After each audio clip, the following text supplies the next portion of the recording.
When students take sophomore literature, they automatically expect the reading to be difficult and strenuous. Many texts stem from the stories told centuries before their creation. Fables and fairy tales from the past are the basis for the text that is studied in many high school and college courses. The story of The Lion and the Mouse is an extraordinary tale about social status, but in an abstract way.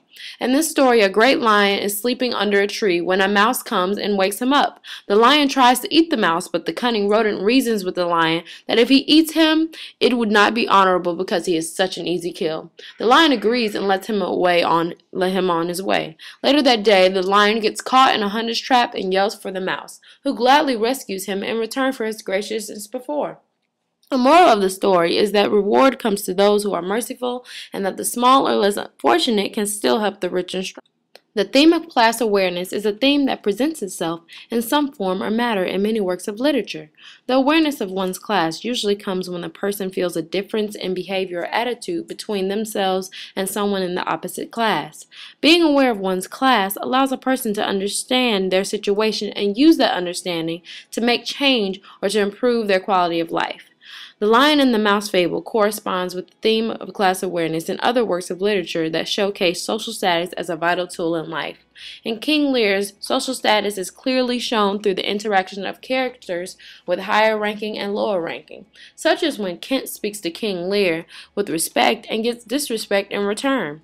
The difference in how Gloucester views his sons, Egbert and Edmund, is also evidence of class awareness. This theme is even portrayed after Lear is banished from the castle. He lives the life of a peasant by wearing common garments and living in the wild. The following video depicts his regrets for not caring for the lower class population of his kingdom. You looped, widowed rockiness, defend you from seasons such as these. Oh, how I have tea in too little care of this. No physics pump.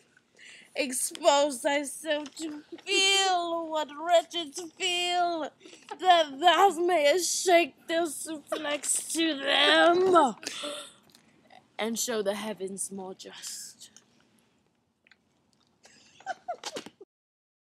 Throughout the wife's lament, the poor woman struggles with the fact that the man she loves may not love her the same. She also is troubled by the fact that her husband, who has forced her to live in this unfamiliar place, may have a plan to kill her. She becomes aware of the class/power difference between her and her husband, and understands it because she is a woman. In My Last Duchess, class awareness is shown in the imagery of the poem or in the way that the woman is portrayed to the guests in the story. The poem is based on Alfonso, the Duke of Ferrara. It is obvious that Alfonso's character has great influence over whomever he is presenting the Duchess's painting to, so when he confesses to causing the demise of the Duchess, nothing is said. The garden party also shows class awareness in a kind-hearted setting in which two social classes come together and create a situation in which the main character, Laura, comes into her own. Laura's experience at her neighbor's house changes her views about life altogether.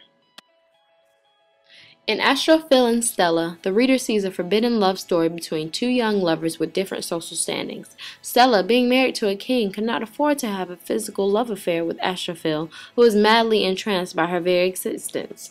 Astrophil and Stella had a strenuous love affair full of adoration, love, and finally rejection in the end.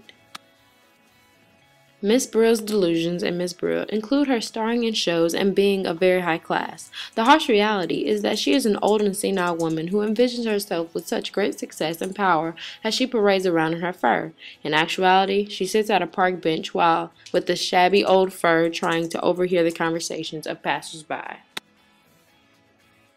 Evelyn explains the life of a young woman deciding whether to get on a boat with a sailor she has fallen in love with or to stay home with the problems that have troubled her throughout her life. The story shows Evelyn wanting to leave her miserable class in poverty to pursue her goals and live at a higher social standing than anyone in her family ever did. In the love song, a man is infatuated with a woman, but he is afraid to approach her due to his insecurities. The poem demonstrates class awareness in a way that is complementary to women. The people in doubt or at mercy are no longer the women of society, but the men who pursue these women. In Shakespeare's Sonnet 7, he describes a young man's youth compared to the sun as a metaphor for a woman's beauty. When the young man comes out of his home, his beauty dazzles everyone. When the man grows old, the public looks away in dismay as they would when the sun. Angelina Jolie has always chosen to give back to the less fortunate by donating to charity and even becoming a goodwill ambassador in order to help refugees in 20 countries. In one of her famous quotes about her charity, she says, "We cannot close ourselves off to the information and ignore the fact that millions of people are out there suffering. I honestly want to help. I don't believe I feel differently from other people. I think we all want justice and equality, a chance for a life with meaning. All of us would like to believe that if we were in a bad situation, someone would help us." Oprah Winfrey made her way to the top from the humble beginnings in the ghetto. In one of her quotes about success, she states, "I don't think of myself as a poor, deprived ghetto girl who made good. I think of myself as somebody who, from an early age, knew I was responsible for myself and had to make good." Each of the 9 works of literature analyzed in British Literature Survey for sophomores incorporates a theme of class awareness. Lear's experience from high to low class teaches me to accept social differences regardless of my class standing in the society. This class provided me with the strong literary examples of class awareness and other related themes.